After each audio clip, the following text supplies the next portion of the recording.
今天我咳嗽啊，咳嗽的特别厉害，都咳出血来了。我是不是得了什么病，或者是怎么样的？现在特别的害怕。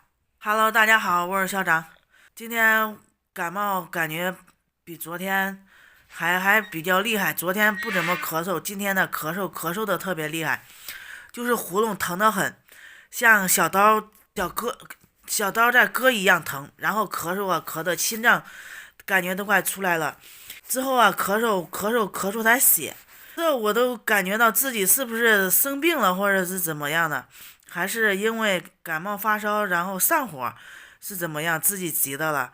我现在就特别害怕，我都咳出血来了，我怎么回事？以前我都没有咳出血过，现在是不是因为咳嗽咳的厉害的，然后真的都咳出血来了？像我这种情况咳嗽咳出血的，大家有没有碰到过呢？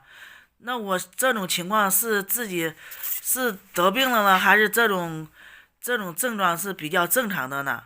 现在我们家里面不光我自己咳嗽，我两个女儿，她们两个也咳嗽，但是不发烧了。昨天都发烧，现在不怎么发烧，就是咳嗽的厉害。她们两个也是一会儿一咳，一会儿一咳。我现在咳嗽咳的都感觉到让我怀疑到人生，咳出血来了。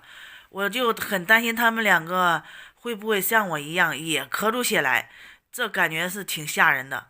那大家有没有和我一样的情况，或者是见过这种情况的，可以在下方评论区评论，我们一起来讨论讨论。大家记得点赞、关注加收藏，拜拜。